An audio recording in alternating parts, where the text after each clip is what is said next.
Shalom saudaraku, kiranya kasih karunia Tuhan menyertai kita semua. Saudaraku, kali ini saya akan memberikan suatu fakta-fakta yang sungguh sangat nyata tentang detail anatomi dan fisiologi penyaliban dan kematian Tuhan Yesus menurut pandangan medis. Saudara, kita sering membayangkan di saat hari-hari besar keagamaan kita, terutama saat Paskah, kita tahu bahwa Tuhan Yesus disalib di atas Bukit Kalvari. Kita hanya berpikir sekedar Tuhan Yesus disalib, dipaku di atas kayu, di atas salib, dan tergantung dirinya. Tetapi saudaraku, mari kita merenungkan secara detail anatomi dan fisiologi tentang penyaliban, tentang kematian, yaitu Tuhan Yesus Kristus menurut pandangan medis. Penyaliban adalah suatu metode eksekusi yang sangat fatal, yang lambat dan sangat menyakitkan, di mana korban diikat atau dipaku di balok kayu yang besar dan dibiarkan menggantung selama beberapa hari sampai akhirnya kematian karena kelelahan dan sesak napas.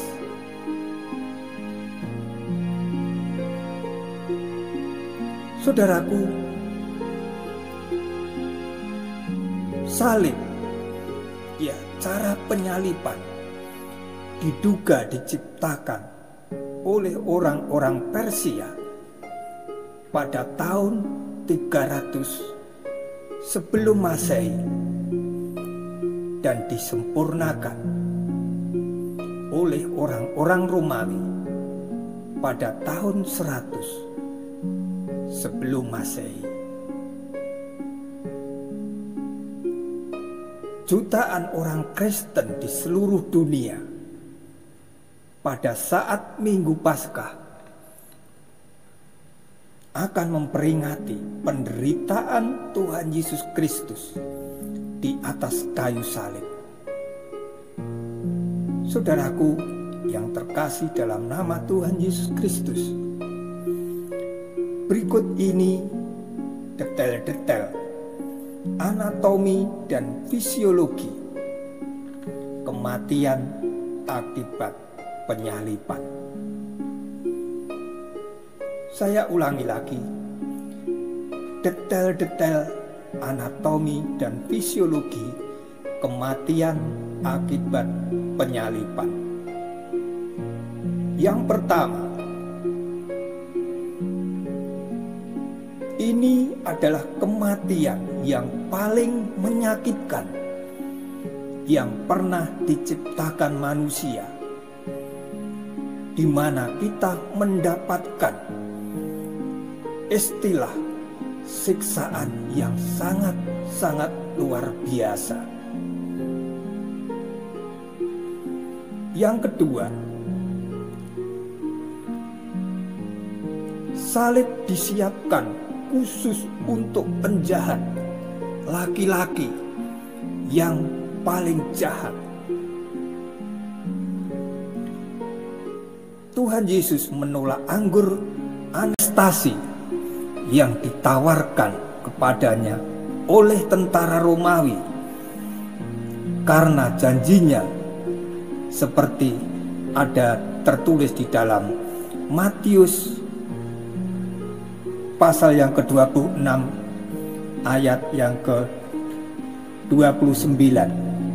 Di sini dikatakan, akan tetapi aku berkata kepadamu, mulai dari sekarang aku tidak akan minum lagi hasil pokok anggur ini sampai pada hari aku meminumnya, yaitu yang baru bersama-sama dengan kamu dalam kerajaan Bapakku.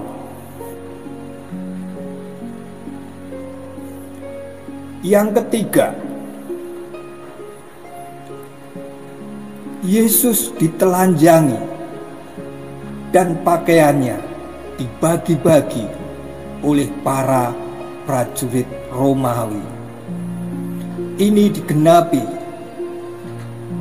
dari kitab Mazmur pasal yang ke-22 ayat yang ke-19. Di sini dikatakan, mereka membagi-bagi pakaianku di antara mereka, dan mereka membuang undi atas jubahku.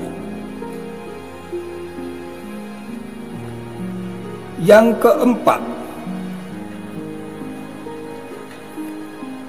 penyaliban Tuhan Yesus memberi jaminan akan kematian yang mengerikan, lambat dan menyakitkan. Setelah dipaku di atas kayu salib, Tuhan Yesus sekarang mendapatkan posisi anatomi yang mustahil untuk dipertahankan.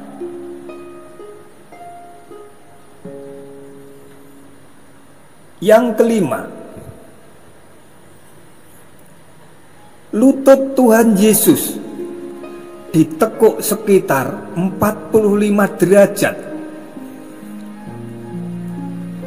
dan dipaksa menanggung berat badannya dengan otot-otot pahanya yang bukan merupakan posisi anatomi yang mungkin untuk dipertahankan selama lebih dari beberapa menit tanpa mengalami kram parah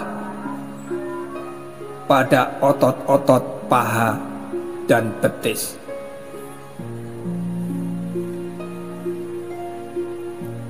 Yang keenam,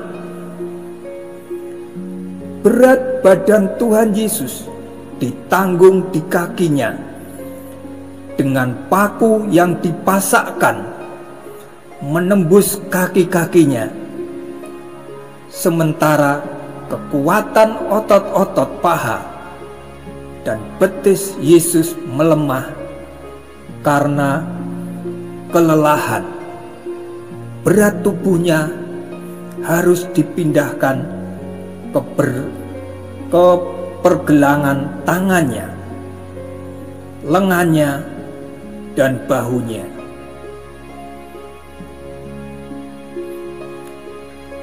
Yang ketujuh, dalam beberapa menit setelah dipaku di kayu salib, bahu-bahu Tuhan Yesus dislokasi atau terlepas. Beberapa menit kemudian, siku-siku dan pergelangan tangan Tuhan Yesus dislokasi. 8. Akibat dislokasi ekstrim atau anggota tubuh bagian atas ini adalah bahwa lengannya 23 cm lebih panjang dari ukuran normalnya.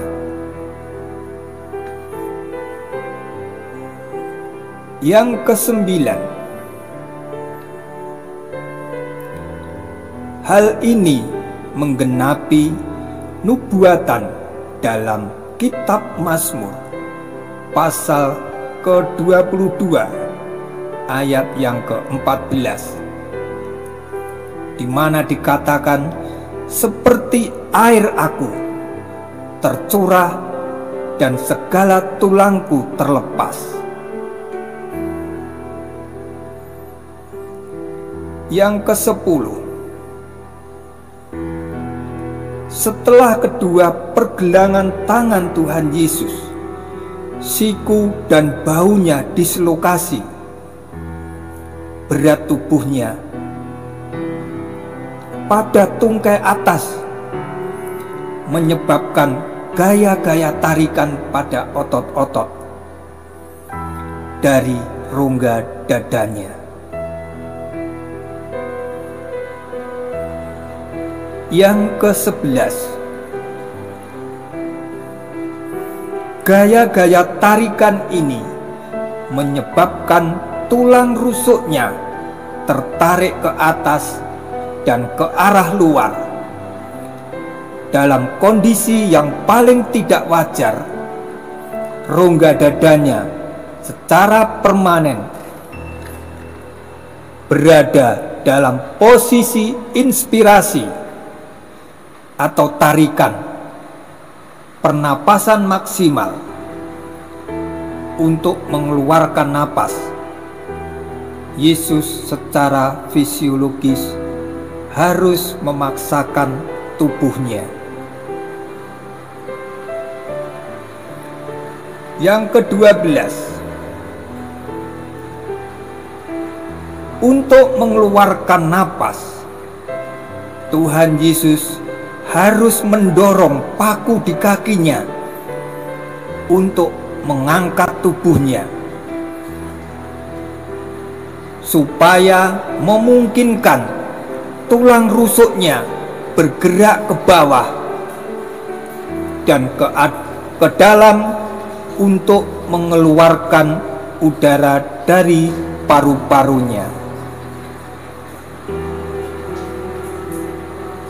Ke-13, paru-parunya berada pada posisi istirahat dari inspirasi atau tarikan napas maksimal secara konstan. Penyalipan merupakan suatu bencana medis. Yang ke-14, masalahnya adalah bahwa Tuhan Yesus tidak bisa dengan mudah menekan pada paku di kakinya, karena otot-otot kakinya yang ditekuk pada posisi 45 derajat sangat kelelahan dalam kondisi kram parah dan dalam posisi anatomis yang sangat tidak wajar.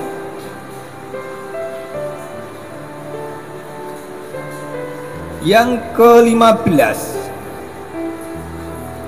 tidak seperti semua film-film tentang Tuhan Yesus, tentang penyaliban, di mana seorang aktor diam tak bergerak.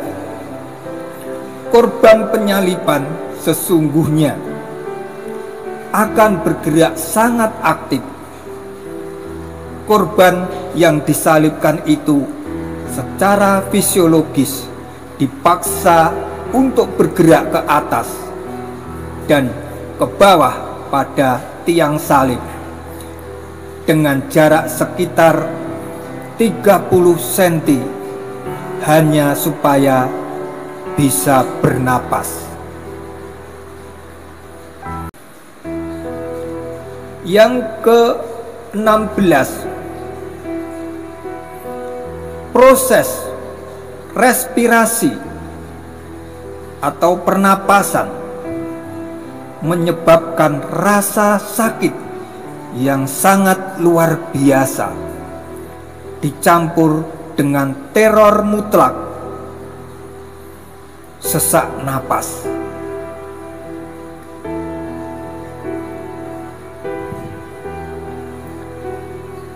Yang ke-17, sementara 6 jam penyaliban berlalu, Tuhan Yesus semakin dan semakin tidak mampu menopang berat badannya di kakinya. Sementara otot-otot paha dan betisnya menjadi semakin kelelahan, ada peningkatan dislokasi atau terlepasnya kedua pergelangan tangannya, sikunya, dan bahunya, dan elevasi lebih lanjut dari rongga dadanya, membuat napasnya semakin lama semakin sulit. Dalam beberapa menit setelah penyaliban, Yesus menjadi sangat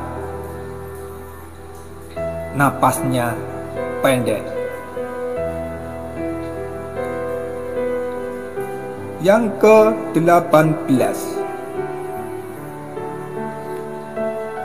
gerakan Tuhan Yesus ke atas dan ke bawah pada tiang salib untuk bernapas menyebabkan rasa sakit yang luar biasa pada kedua pergelangan tangan, kaki, siku, dan baunya yang dislokasi atau terlepas. Yang ke-19, gerakannya menjadi semakin berkurang dan berkurang, sementara Tuhan Yesus menjadi semakin kelelahan dan sesekali kesakitan. Tapi teror kematian mendadak karena sesak napas memaksanya untuk melanjutkannya usaha untuk terus bernapas. Yang ke-20, otot-otot ekstremitas.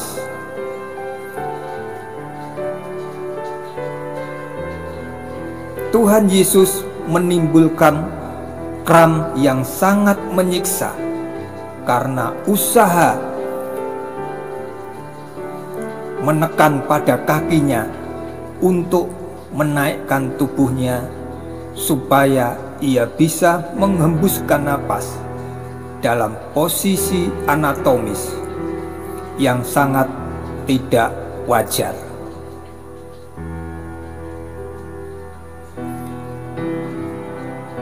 Yang ke-21, rasa sakit dari kedua saraf tengah yang hancur di pergelangan tangannya meledak pada setiap gerakan. Yang ke-22, Tuhan Yesus berlumuran darah dan keringat.